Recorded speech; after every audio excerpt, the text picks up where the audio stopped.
আজকের ওয়েদার আর আকাশটা এতটাই সুন্দর লাগছে, এতটাই ব্লু, মানে ডার্ক ব্লু যেরকম হয় না সেরকম লাগছে আজকে, দারুণ লাগছে ওয়েদার, তো দারুণ ওয়েদার। আর এত সুন্দর আকাশ, আজকে আমি একা এসেছি।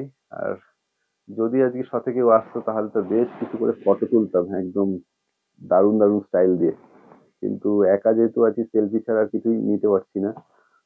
প্রচন্ড ঠান্ডা লাগছে, তার মধ্যে হেলমেট পরে রয়েছে যেন ঠান্ডাটা একটু কম লাগে। আর খুব ভালো লাগছে ওয়েদার, এত সুন্দর, মজাও লাগছে। একা একা ঘোরার তো একটা মজা আছেই অবশ্যই, সেটা আমি আগেও অন্য ব্লগে বলেছি, আমার ইউটিউব চ্যানেল যে ব্লগ গুলো হয় সেগুলোতে বলেছি। দারুণ জায়গা, দারুণ জায়গা। এখানটায় একটা বুদ্ধ মূর্তি রয়েছে, দেখা যাচ্ছে বুদ্ধ মূর্তি।